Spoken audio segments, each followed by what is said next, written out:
Hello YouTube! In this video I want to talk about a skeptical argument from Hume. A very radical skeptical argument, but one that receives relatively little attention from philosophers. This appears in Hume's treatise in the section of Skepticism with regard to reason. So Hume is well known for his skeptical arguments in a wide variety of contexts. You're probably familiar with Hume's skepticism of induction, of causality, of the external world, of selves, of miracles, and so on. However, you may not have encountered Hume's skeptical attack on reason itself. Hume attempts to show, and I quote, that the understanding, when it acts alone and according to its most general principles, entirely subverts itself and leaves not the lowest degree of evidence in any proposition, either in philosophy or common life. Basically, reason, when it is pursued without restraint, will lead to a total suspension of judgment about everything. It is not possible to base any beliefs whatsoever on reason alone. That's what Hume is going to try to show. So the skeptical argument has essentially two steps. The first step is the claim that all knowledge degenerates into probability. So that is what Hume is saying here, is we cannot be certain about anything. For any claim that we make, we can only be more or less confident in it. We can only assign it a higher or lower probability of truth. So when Hume says that all knowledge degenerates into probability, the word probability should be understood in the sense of degree of confidence. So Hume is talking about subjective probability in modern terms, what we would call subjective probability. He's talking about our degree of confidence in a particular claim, a particular proposition. Now, for empirical claims, this is uncontroversial. Claims that we make about the world, we hold them with higher or lower degree of confidence. So Hume begins by taking what seems to be the best case for reason, or at least the best case for certain knowledge, that is, the demonstrative sciences of logic and mathematics. Now, he grants that the rules that are applied in logic and mathematics are certain. So that is, our procedures for proving particular mathematical claims are watertight, right? If the procedures are followed correctly, they will always lead to true beliefs. So, provided you've performed the calculation correctly, provided you've performed it in accordance with the right rules, then a mathematical equation is absolutely certain to be true. The problem is that whenever we apply any rule, well, our faculties are fallible and flawed. So we are liable to fall into error. So if I take a mathematical calculation, 22 plus 12 equals 34, okay, as far as I can see, this is true. But can I be certain of this? Well, no. I can't conclusively rule out that I've made an error. Reason, Hume says, is a kind of cause. It's a cause which leads us to the truth, right? Reason is a cause and truth is the effect of the application of reason. But we know that there are a host of other causes which may deflect us from the truth. I may be distracted, or I may be under the influence of some drug, or I may be too tired to work properly, or whatever. And obviously we're not always aware of when these causes are affecting us. We're not always aware of when we have been deflected into error. So we first make a judgment. I make the judgment that 22 plus 12 equals 34. Knowing that the rules of mathematics are perfect, we might initially think that this judgment is certain and infallible. But this first judgment must be tempered by a second. We know that demonstrative inferences sometimes go wrong due to the fallibility of our mental powers. So we now have to consider the probability that this is a situation where we've gone wrong, that this is a situation where we've made an error. Now, we can identify from experience circumstances which are likely to lead us into error. If I've performed a quick calculation in my head after a night out drinking, I should be rather unsure that I have the right answer, right? There's a good chance that I've made an error in those circumstances. On the other hand, if I've worked it out by hand while awake, alert, completely sober, if I've operated in ideal circumstances, I can assign a much lower probability to error. But of course, not zero, right? Because there's always the possibility that I might have made a mistake. Similarly, we know that more complex calculations are more likely to lead to error. You know, if it's a long calculation involving large numbers and many different steps, there's a good chance I've made an error somewhere. For simple calculations, the probability of error is far lower. But again, never zero. Whenever there's a chain of inference, there's always the imperfection of mental faculties is ineliminable. Hume also considers how mathematicians and logicians actually work. A mathematician creates a new mathematical proof. Is he going to be certain of that? Well, no. He's going to check the proof again and again. And as he checks it, his confidence will increase. Once he publishes the proof and he sees that other mathematicians also concur and it eventually achieves universal assent, his confidence will increase still more. So he's assigning increasing probability that his proof is correct.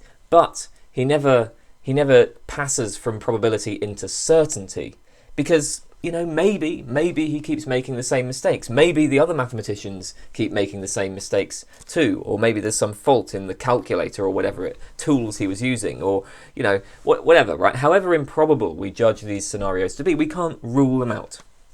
So, as Hume puts it, I quote, "All knowledge degenerates into probability, and this probability is greater or less according to our experience of the veracity or deceitfulness of our understanding, and according to the simplicity or intricacy of the question." Now, there is a minor snag here. Hume has shown that all demonstrative knowledge degenerates into probability. Now, in demonstration, we are indirectly aware of the relations between ideas via chains of reasoning, right? And because there's a chain of reasoning, there is a possibility of error, right? It's the fact that the mind is kind of passing from one thing to another. That's where the risk of error comes in, and that's why knowledge degenerates into probability. But you might say, well, look, sometimes we are just directly aware of the relations between our ideas. Some things we know just intuitively. So if you think about 1 + 1 = 2, it might be argued, I just have an immediate apprehension of that. There's no demonstration required. I just see clearly and distinctly, as Descartes might put it, that 1 + 1 = 2, right? I can sort of hold that in my mind as a single thing, and there's no chain of reasoning required. So if Hume wants to say that all knowledge ultimately degenerates into probability, he seems to have missed something, because it might be argued, no, we can know this with certainty. So Hume makes 2 points in response to this case. He asks us to consider a long series of very simple additions. 1 + 1 + 1 + 1 + 1 + 1, and so on, equals 5,000, right? So let's say we are faced with this really, really long chain of plus ones, ultimately summing to 5,000. Now, clearly, we could go wrong in working this out, right?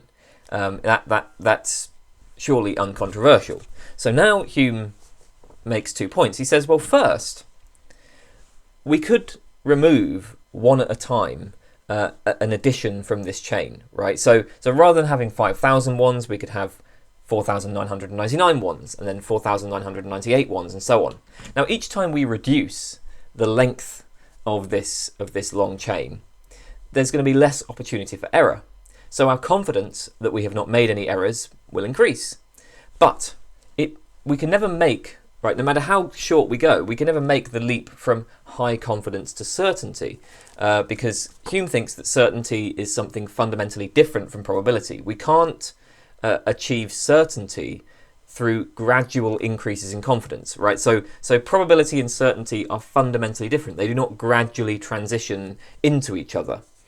I'm not sure I see the force of this particular argument. It seems I don't know. It seems like we might just insist that there comes a point where there are certain things that are immediately apprehended, right? Like I immediately apprehend 1 + 1 = 2, maybe 2 + 1 = 3. But then actually there is a point, maybe with I think actually there's some psychological evidence that humans, or normal humans, can immediately apprehend 7 items, right? 7 things. Once you get more than 7, you have to start going through like operations in your head. But maybe I can immediately apprehend, 3 plus 4 equals 7, but I can't immediately apprehend 3 plus 5 equals 8. This is kind of beside the point, though, right? So anyway, this is what Hume says. Maybe this particular response isn't so persuasive. The second response, I think more powerful point, is this. If we suppose that 1 plus 1 equals 2 is known with certainty, is like that's intuitively seen to be true with certainty, then each individual operation in this long chain must be known with certainty. But if each operation is certain, then Hume says the whole series must be certain. If we can't make an error in, like, by adding 1, right? If the addition of 1 is something that is just known with certainty, well, as long as we ensure that we perform this long sum in single steps, then we can't make an error in working out this long sum, because all this sum, all this initial computation is a long conjunction of plus 1s. So basically, the point is that in order for me to make an error in working out this long sum, then somewhere along the line I must make an error in the addition of 1. And so Hume thinks, no, this is going to show that even something like 1 plus 1 equals 2 is not known with certainty. Not with certainty. I mean, look, even putting all of this aside, even if we grant that there is intuitive knowledge, or knowledge that is known with certainty, knowledge that is directly and immediately apprehended, this would surely form a very small and unimportant part of our knowledge. So if claims like 1 plus 1 equals 2 are shielded from Hume's argument, that's not really much of a concession. As we've seen, Hume doesn't think that they are shielded. He thinks that even with something like 1 plus 1 equals 2, we can only have very high confidence. We only have probability, not certainty. So Hume has shown that knowledge degenerates into probability. Okay, now for the second step. This is the claim that probability degenerates into suspension of judgement. A good way to explain this is given by Robert Vogelin in his book Hume's Skeptical Crisis. He suggests that one way to look at the previous argument from Hume is to distinguish between the horizontal and vertical evaluation of a particular claim. So if we take our claim 22 plus 12 equals 34, or just any other mathematical claim, but let's go with that one. Now, the horizontal perspective for evaluating this will involve checking the calculation a number of times, or using a calculator to check the calculation, or asking others to check the calculation and making sure that they all come to the same result. We get other people or other things to perform the same calculation, and we make sure that there's a consensus. That is the horizontal perspective. But this horizontal perspective is not enough. We also need to adopt a vertical perspective, and this involves stepping up a level, as it were, and reflecting on the reliability of our capacities for carrying out the computation. It involves reflecting on the reliability of our capacities for reason. So with our claim, 22 plus 12 equals 34, I ask, okay, how reliable am I at performing additions like these? How reliable is the calculator, right? How reliable are the other people I've asked? And I immediately notice that in certain circumstances, I am more likely to be led astray. So there will be circumstances C1, where I am tired, drunk, distracted. I tend to be bad at calculating. In circumstances C2, where I'm alert, sober, with good focus, I tend to be good at calculating. So what this means is I can say, well, if I'm in circumstances C1, then I should have a lower degree of confidence in the mathematical claim, in the equation. If I'm in circumstances C2, I should have a higher degree of confidence in the equation. And the thing to notice here is that I must perform this vertical evaluation if reason is to support any particular degree of confidence in our claim P. The probability that I assign to P being true is dependent on this vertical evaluation, right? So the evidence concerning my reliability at performing additions, that is relevant to the degree of confidence I place in any particular addition that I have performed. Okay, so here's Hume's key point. This vertical evaluation applies not just to demonstrative arguments, but also to the assessment of probabilities. So it applies not just to claim P, but also to the judgment that I'm less reliable in circumstances C1 and more reliable in circumstances C2, and so on. My ability to judge probabilities is also subject to uncertainty. So the picture is this. Initially, I made this claim P. 22 plus 12 equals 34, or some other mathematical calculation, maybe some simple mathematical calculation, so I felt certainty about it. But then, performing the initial vertical evaluation and reflecting on the flaws of my reasoning capacities, I found myself uncertain. Okay, I can only make a probability claim. Maybe I'm now only 95% confident that P is true. But then how do I justify the attribution of the 95% confidence? Well, now I realise that my capacity to judge my own reasoning capacities is also subject to flaws. So there's going to be uncertainty about that 95% confidence. I'm not a perfect judge of my own faculties, right? I'm not a perfect judge of the circumstances in which my faculties work and the circumstances in which they don't. I mean, I say that I reason better when I'm sober, but I'm not certain of this, nor am I certain that I'm sober right now. So there's even more uncertainty about this basic claim P. So as Hume puts it, he says, having thus found in every probability, beside the original uncertainty inherent in the subject, a new uncertainty derived from the weakness of that faculty which judges, and having adjusted these two together, we are obliged by our reason to add a new doubt derived from the possibility of error in the estimation we make of the truth and fidelity of our faculties. So at this point, hopefully you can see that we have a skeptical regress forming, because now, of course, I've got to make a new judgment concerning this previous judgment, right? And I find that this previous judgment is also subject to uncertainty due to the fallibility of my capacities. How good am I at evaluating my capacity to evaluate my own reasoning capacities? So we can put this as a sort of stack of claims, right? So we start off with this claim 22 plus 12 equals 34, and I say, well, given the flaws of my own reasoning capacities, I can assert one, I have a confidence of like 95%. So one has probability, 95. But then I say, but this second judgment, that has probability n. And then that third judgment, that has probability n. Again, because at each step, my reasoning is flawed.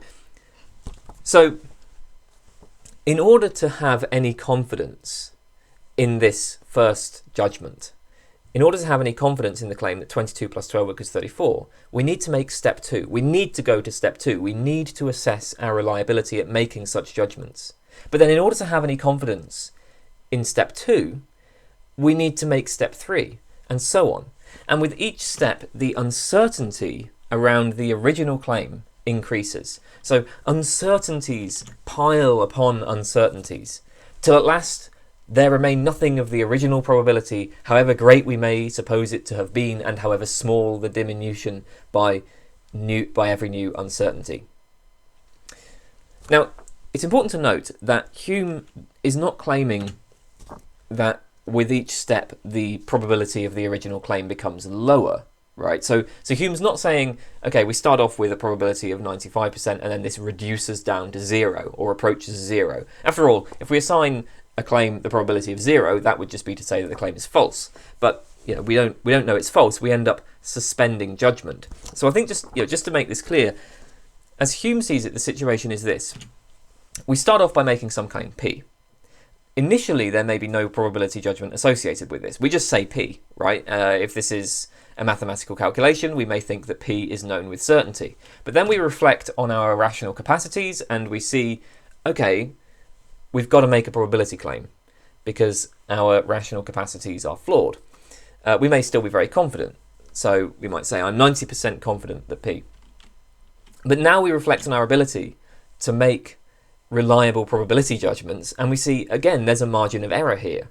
So we're forced to assign a vaguer probability. Instead of assigning P a probability of 90%, we have to say, okay, it's somewhere between 80 to 95%. And the margin of error represents our assessment that our ability to judge probability is not perfectly reliable. But of course, our ability to judge this probability, to judge this margin of error, is also open to doubt. So we now have to assign an even broader margin of error. Now our confidence in P is, 70. I say, well, I'm between 70 to 96% confident that P, and so on. And eventually, the range gets so great that we just no longer have a belief at all.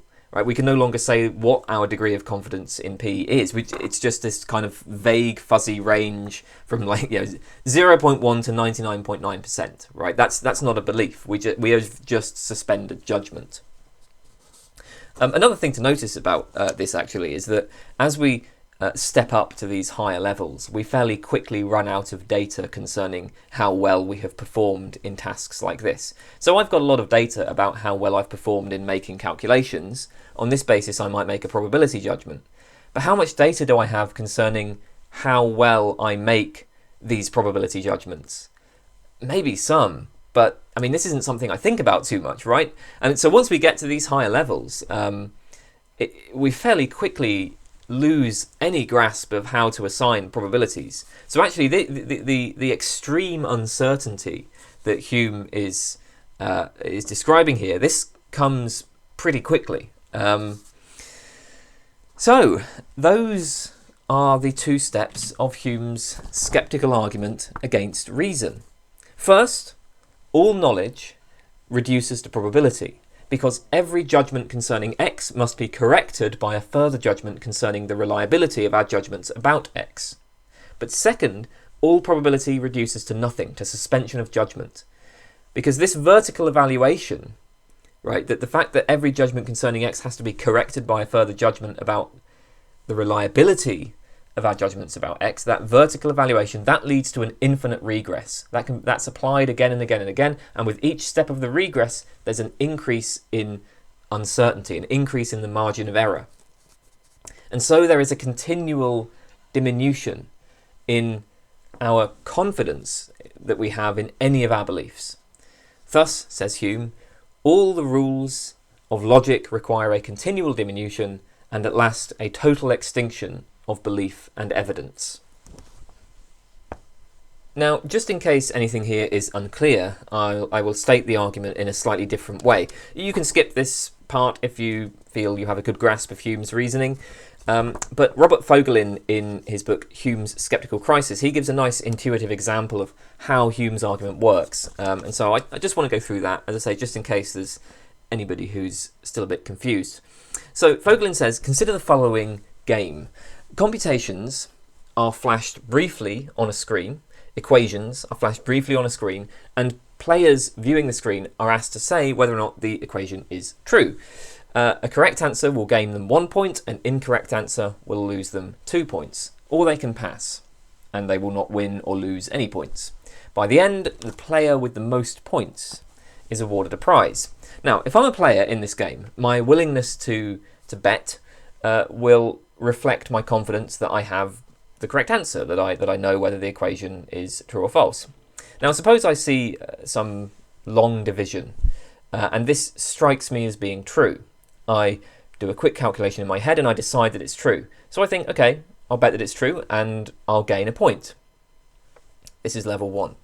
But now I think, wait a minute. I've previously lost bets on long divisions like this one. Some of the ones I thought were true turned out to be false. Some of the ones I thought were false turned out to be true. So this reduces my confidence in my original decision, and I wonder if I should just pass on to the next question instead. Maybe now I think there's an 80% probability that my decision was right, and that's not enough for me to bet. This is level 2. But now I can go on, go a step higher, because this judgment, this level 2 judgment, is itself based on my reasoning, which I know to be faulty, which I know sometimes leads me astray. Maybe in this case I'm just being neurotic. Maybe I'm comparing my performance in the current computation to my performance in cases that aren't relevantly similar, right? So maybe the cases where I got the answer wrong are not relevantly similar to this particular case, and so I should be more confident in my original decision. Or maybe I'm ignoring further ways I might have made a mistake. So I should be less confident in my original decision. so yet more uncertainty is introduced, right? And this goes on. We can go to the next level about the judgment I made, and we can question whether the judgment I made at level 3 was well supported. So there's yet more uncertainty. Uncertainty builds up, the margin of error increases, and I mean, pretty quickly it becomes unclear what to say about the original claim one way or another. I mean, you can't assign any particular probability to it. So that's basically the argument. That's the skeptical problem. Okay then, let's turn to some responses. One objection, which is made by D.C.G. McNabb in his book on Hume, although I haven't actually read this book, I simply saw this objection reported. Anyway, it focuses on the continual diminution, the increasing uncertainty with each step up the vertical evaluation. So I make the judgment P, and then reflecting on my rational capacities, I make the second order judgment that P is only highly probable. Does this reduce my confidence in P? Well, McNabb suggests no, it doesn't. In fact, it should have the opposite effect. If I make the second order judgment that my first order judgment is likely to be correct, that increases the credibility of the first order judgment. So it's like, I've just performed a mathematical calculation, right? I've done my best at following the rules and so on. So I've got this claim P, which I'm pretty happy with. Okay, I think I've followed all the rules, but then I engage in this reflection, and I come to the conclusion, it's possible that I've gone wrong, but actually no, I'm pretty confident that I'm in a good position here, that I've applied the rules correctly. Okay, so that should surely increase my confidence in the judgment. Or if you consider the game, right, previously described, imagine that the players in that game are told whether or not their answers are correct immediately after they make the decision. Well then, as a player in that game, I might be struck by just how often I get things right. And as a result, I would see no reason to lose any confidence in my original judgments. So reflecting on one's capacities need not reduce one's confidence. So, I mean, this point may be perfectly reasonable as long as we're just talking about the first and second levels of evaluation, right? At those levels, this is all well and good. But, of course, assessment doesn't stop there. We have to continue ascending indefinitely. We must evaluate every evaluation of probability that we make. But as we've seen, with each step up, uncertainty increases, the margin of error increases. And it's really, quite obvious that by the time we get to the fourth or fifth level, we're just unable to make any judgment at all. We can't even comprehend how to make judgments at that level, right? So uncertainty here is enormous. No matter how sure we felt at the lower levels of the ladder, as it were, no matter how sure we felt at the lower rungs of the ladder, right? Once we get just 4 or 5 or 6 steps up, the uncertainty is enormous. Partly because we can't even comprehend what we're trying to do. A second point here is that, look, the issue is that as a rational agent, there's no end to the evaluations I must make, right? So when I say that P, when I make some claim P, how confident should I be in P? Well, that depends on my evaluation of my rational capacities. I can't reasonably assert P without performing this evaluation. But then it also depends on my evaluation of that evaluation. Again, I can't reasonably assert P without performing these evaluations, and so on indefinitely. And since this continues without end, I can't actually make all of these evaluations. The evaluating would never conclude. And so to be reasonable, I must suspend judgment on P. This first objection is perhaps reasonable if we limit ourselves to the first and second rungs of the ladder, but beyond that, it's not really clear that this addresses Hume's point. A second response is that the initial application of the vertical step simply changes the subject, right? So actually this process of vertical evaluation, all of these rungs up the ladder that Hume thinks are required, he's just wrong about that. So when I consider whether 22 plus 12 equals 34, I am evaluating a mathematical fact.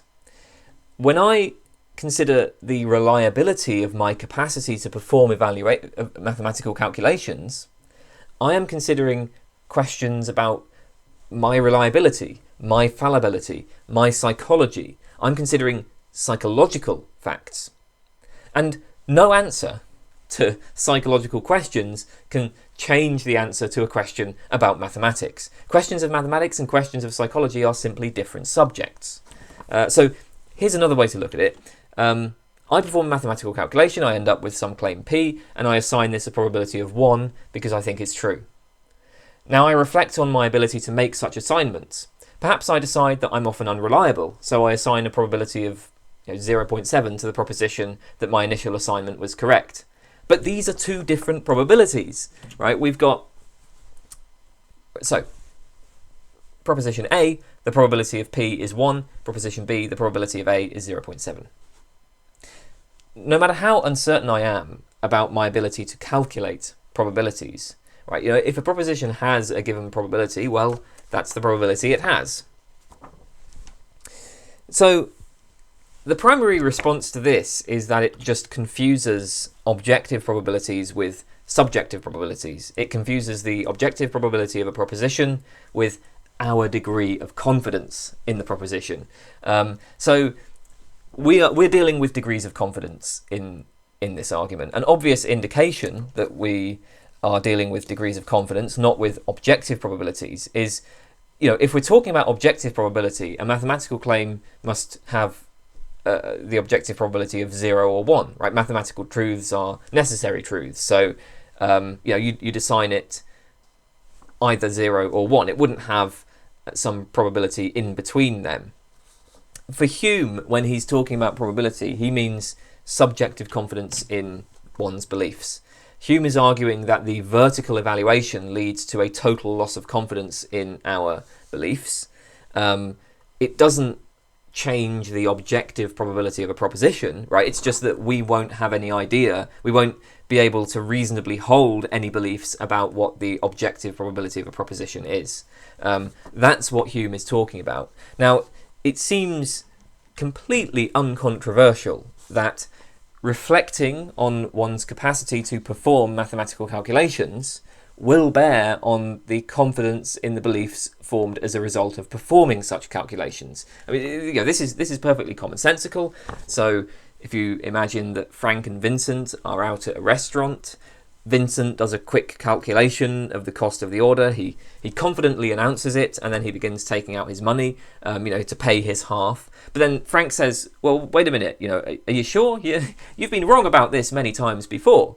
And then Vincent thinks about that and says, "Yes, I concede your point. I have been wrong many times before. We should recheck this calculation." That just seems like, that's perfectly normal, and it's not just normal, it's good epistemic practice, right? So this is something that if Vincent wants to hold a justified belief about the cost of the order, this is something that he should be doing. He should be performing these evaluations of his own capacities. And so if we're talking about subjective confidence, and that is what Hume is talking about, this objection does not really seem to work. Okay, a third response is that the argument is self-defeating. This is actually a challenge for any argument that might be given in favour of total skepticism. So any argument for the total suspension of judgment of all beliefs. In order to forward any argument at all, we must have some premises. We need a premise. We need a premise such as knowledge degenerates into probability, or vertical evaluation generates an infinite regress, right? Those are the premises. We need some premises. But if we end up suspending judgment about all our beliefs, then we can't assert any premises. We have to accept that the premises that we used in the construction of our argument, we have to accept, we're not asserting them anymore, so the argument no longer has any force. There must be something wrong with these arguments. They do not work even on their own terms. And this is actually, as I say, this is just a point about any argument that is given for the claim that we should suspend judgment in all our beliefs. Hume's argument is an argument like this, so it's in the same boat. Now, I think we can be brief in the response to this. This may well be a problem for some skeptics. So if somebody claims to suspend judgment in all their beliefs on the basis of this argument, or on the basis of Hume's argument, they may well face questions about how their premises could possibly justify this suspension of belief, given that they don't actually believe those premises. But actually, we can put this whole debate to one side here, because Hume himself is not a skeptic in this sense. Hume does not suspend judgment in all his beliefs, nor does he advise others to do so. Rather, he is offering the skeptical argument as a kind of reductio. So recall that his goal is to show, and I quote, "The understanding, when it acts alone, entirely subverts itself." So hopefully you can see where he's going here. He's going to say the understanding does not act alone. So actually we're not led to the skeptical conclusion. Most likely then, Hume would be quite happy to grant that the argument is self-defeating. His entire point is that reason alone is self-destructive. So essentially Hume's saying, look, if you adopt a particular view of the mind or a particular view of epistemology, then this disastrous consequence would follow. But Hume himself does not adopt the view of the mind that leads to this disastrous consequence. Okay, well, with that said, it's, I guess, time to turn to Hume's own response to this argument. So, as we've seen, he's just presented a skeptical argument against reason, an argument which appears to show that we must suspend judgment about absolutely everything. Now, as far as Hume is concerned, this argument is, from a rational point of view, faultless. Right? It provides a watertight justification for its conclusion. So he's not going to argue that it's invalid or that any of the premises are wrong or anything like that. He thinks this argument works. And yet he says that the total suspension of belief that is demanded by the argument is psychologically impossible. Hume is not a skeptic because nature, by an absolute and uncontrollable necessity, has determined us to judge as well as to breathe and feel. Whatever the status is of theoretical skeptical arguments, humans simply cannot help but continue to believe and judge and reason. That is just the way we are built, in the same way as we are built to breathe. Now, you might object at this point that this isn't much of a response, and, well, it isn't, right? Hume grants that the argument is rationally sound. Hume, instead of trying to refute the argument, changes the question. So for Hume, there's a psychological question here. Knowing as we do that this argument is rationally unassailable, why does it not lead to a total suspension of judgment? After all, once I recognise the fallibility of my own reasoning capacities, I can't help but lose some confidence in mathematical claims that I make on the basis of those capacities. That just happens, whether I want it to or not, right? So I make a mathematical claim, I reflect on the fact that I've been wrong about mathematical claims before, and so I lose a bit of confidence in the mathematical claim I've made. Again, this just happens, right? Once I see that I have been fallible in the past. But by the same procedure, we should expect that I would lose confidence in everything, right? Because that same procedure can just be applied over and over again in the way that Hume described. You get that indefinite vertical evaluation, series of vertical evaluations, and you should just lose confidence in everything. Why doesn't this happen? There is a minor psychological mystery here. Well, the reason is this. As we've seen, right, there are these various levels. At level 1, I evaluate some claim P. At level 2, I evaluate my capacities for evaluating P. At level 3, I evaluate my capacities for evaluating my capacities for evaluating P, and so on. Now, Hume points out, already by like the third level or so, the action of the mind becomes forced and unnatural. If we actually try to carry out these higher level evaluations, we run into a fog. We find it hard to even comprehend them. We find it hard to understand what it is we're trying to do. I mean, just try to imagine like level 10. What would that even involve? How you can't wrap your head around that.